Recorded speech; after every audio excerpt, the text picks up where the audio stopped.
আজকের topic Figma to Shopify। Figma র যেকোনো ফাইল আপনি Shopify তে কিভাবে কনভার্ট করবেন সেই বিষয়টা আগে ক্লিয়ার হওয়া। তার পাশাপাশি আপনাকে পেজ বিল্ডার ভালো জানতে হবে। কি করতে হবে?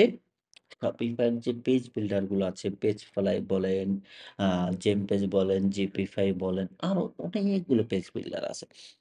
যেকোনো পেজ বিল্ডার আপনি যদি ভালো জানেন, অবশ্যই যেকোনো পেজ বিল্ডার দিয়ে আপনি Figma র কি করতে পারবেন? ডিজাইনটাকে Shopify তে কনভার্ট করতে পারবেন। হ্যাঁ? ওকে। মোটামুটি যদি আমরা দেখি এখানে কিছু ফাইল আছে। হ্যাঁ? আমরা একটু ক্লিয়ার হই। হ্যাঁ? যে কি আছে। মোটামুটি আমরা যদি দেখি এখানে ১ টা ২ টা ৩ টা ৪ টা ৫ টা ফাইল আছে। ৫ টার ভিতরে এটা একটা home page. Home page desktop version বা ল্যাপটপ ভার্সন এটা হোম পেজই মোবাইল ভার্সন। ঠিক আছে? মোট কথা আমরা যদি দেখেন ক্লিয়ার করি যে মোবাইল ভার্সন এবং ডেস্কটপ ভার্সনে অনেকটা ডিফারেন্স থাকবে। হ্যাঁ? এটা স্বাভাবিক। সেক্ষেত্রে আপনাকে আগে ডেস্কটপ ভার্সন সম্পূর্ণ ডিজাইন কমপ্লিট করে, হ্যাঁ? তারপরে মোবাইল ভার্সন চেক করে আলাদাভাবে ডিজাইন করতে হতে পারে। হ্যাঁ? যেভাবে বেটার হবে সেভাবেই করতে হবে। কখনো এমনও হতে পারে যে আপনি একটা সেকশন ডিজাইন করতেছেন।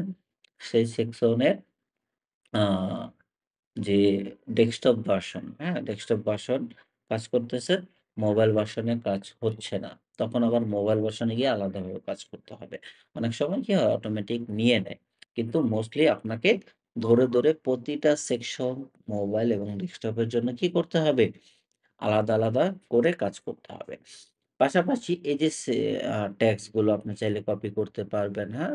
সবকিছুকেই সুন্দর মতন কপি করে এবং কালার যেরকম আছে ঠিক সেইরকম সে ব্লাক হবে, হবে আপনার আ পিঙ্ক কালার, হ্যাঁ? সেটাকেও আপনি চাইলে কি Shopify তে কনভার্ট করতে পারবেন, হ্যাঁ? জেম পেজ বলেন, যেকোনো পেজ বিল্ডার দিয়ে আপনি করতে পারবেন। কোনো সমস্যা হবে না। কিন্তু আগে বুঝতে হবে আপনাকে এই বিষয়গুলো কিভাবে কাজ করে। ঠিক আছে? ওকে? আগে কি করতে হবে? আপনাকে বুঝতে হবে যে এই বিষয়গুলো কিভাবে কাজ করে। যেমন এগুলো ইমেজ, এগুলো কি? ইমেজ এগুলো কিন্তু টেক্সট না, হ্যাঁ? এগুলো কি? টেক্সট না। এটা আবার টেক্সট।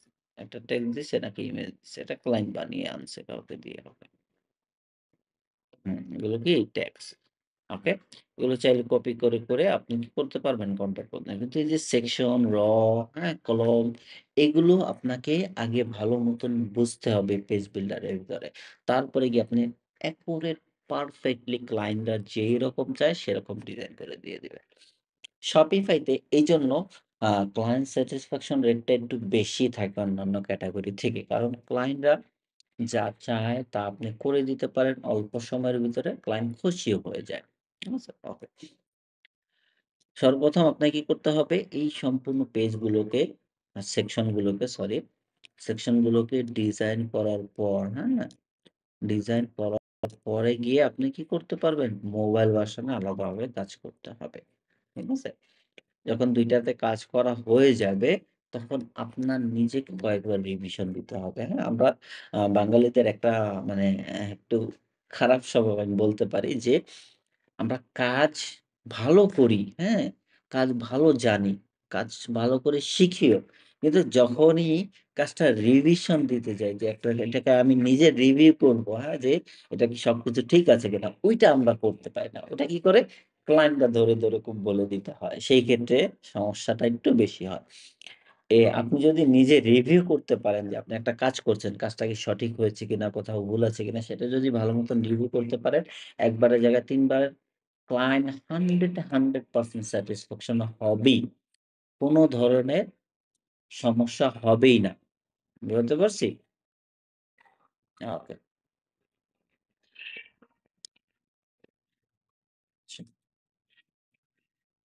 তারপর যদি দেখি এটা হলো বান্ডেল, হ্যাঁ? বান্ডেল বলতে কি বুঝি? আমরা প্রোডাক্ট সে সেল করবে একটা জায়গায় ২ টা একসাথে, একটা জায়গায় ৩ টা একসাথে এরকমও হতে পারে, হ্যাঁ? বা ওইটার সাথে আরো কিছু কিটস থাকে, হ্যাঁ? বান্ডিল আবার সে এরকম ওই যে কাউন্টডাউন এর কথা বলতেছিলাম, এই ভিতরের কাউন্টডাউন গুলো মোট কথা হেডার, ফুটার বাদে ভিতরের যত কিছু আছে মোবাইল ভার্সনে আপনি আরামে সরি ক্লায়েন্ট যেরকম চায়, হ্যাঁ? যেরকম এখানে লেখা থাকবে লিমিটেড টাইম সেলস অ্যান্ড যে এত ঘন্টার ভিতরে এতদিন ভিতরে এটা শেষ হয়ে যাবে। এই জিনিসগুলো আপনি কি করতে পারবেন? করতে পারবেন। নরমালি থিম দিয়ে এরকম ডিজাইন খুব কম হয়ে থাকে, হ্যাঁ? থিম দিয়ে সরি, থিম দিয়ে এরকম ডিজাইন খুব কম, নাই বললেই চলে, হ্যাঁ? যখন আপনি পেজ বিল্ডার দিয়ে করতে যাবেন, এই যে ক্লায়েন্ট এরকম চাচ্ছে, অ্যাকুরেট 100 এ 100% আপনি ডিজাইন করে দিতে পারবেন। যেমন ট্যাব এখানে লেখা থাকবে, হ্যাঁ? বান্ডেলের ইমেজ এবং কি ইনক্লুডেড সেগুলো দেওয়া থাকবে এবং এটার বেনিফিট কি? যখন বেনিফিট এ ক্লিক করবে, তখন আরেকটা ট্যাব আসবে যেখানে আলাদা, আলাদা ডিটেইলস গুলো আসবে। তখন কি? আ যেমন এক্সাম্পল এখানে যদি কেউ ক্লিক করে, এটা তো অটোমেটিক এতটুক থাকবে, হ্যাঁ? যখন এখানে কেউ ক্লিক করবে, তখন আরেকটা সেম জিনিস এইখানেই আসবে কিন্তু অন্যভাবে। আবার FAQ যখন ক্লিক করবে, তখন FAQ আসবে। ঠিক আছে? এই ধরনের ট্যাব গুলো আপনি কি করতে পারবেন? খুব আরামে করতে পারবেন। আচ্ছা। তারপরে এই যে ভিডিও চাইলে আমরা TikTok এর ভিডিও ইউজ করতে পারবো, নরমাল ভিডিও ইউজ করতে পারবো, Vimeo এর ভিডিও ইউজ করতে পারবো, YouTube এর ভিডিও চাইলে ইউজ করতে পারবো এবং এরকম কালারিং গাইডলাইন ও দিতে পারবো। হ্যাঁ? এবং লেফট অ্যান্ড রাইট অটোমেটিক্যালি হবে। সেই জিনিসগুলো আমরা কি আরামে ডিজাইন করতে পারবো। এবং হাউ টু ইউজ ইউজের জন্য সে হয়তোবা ৪ টা এখানে ইমেজ দিবে বা ৪ টা ট্যাগস এবং ইমেজ দিবে সেগুলো বলবে এড করতে এবং শ্যাডো দিতে বলবে সব করতে পারবেন। হ্যাঁ? কিন্তু আগে আপনাকে কি করতে হবে? জানতে হবে ভালো করে পেজ বিল্ডার এবং কম্পেয়ার অন্যান্য যে কোম্পানি আছে তাদের সাথে, হ্যাঁ? আপনার প্রোডাক্টের কম্পেয়ার সেই জিনিসগুলো আপনি চাইলে কি পেজ বিল্ডার দিয়ে এরকম বানাতে পারবেন। হ্যাঁ? ওকে। থিমও পাওয়া যায়। সব থিমে পাওয়া যায় না। কিছু, কিছু থিমে পাওয়া যায়। ওগুলো আবার এক্সপেনসিভ ও হয় থিমগুলো। বাকি ফুটার তো থিম থেকে আসবে। ফুটার এবং হেডার থিম থেকে আসবে। বাকি সবকিছু আপনি কি করতে পারবেন? সুন্দর করে ডিজাইন করতে পারবেন। আবার যদি ক্লায়েন্টদের প্ল্যান নেওয়া থাকে জিপিএফআই তে তখন আবার আপনি হেডার, ফুটার সবকিছু ডিজাইন করতে পারবেন। হ্যাঁ?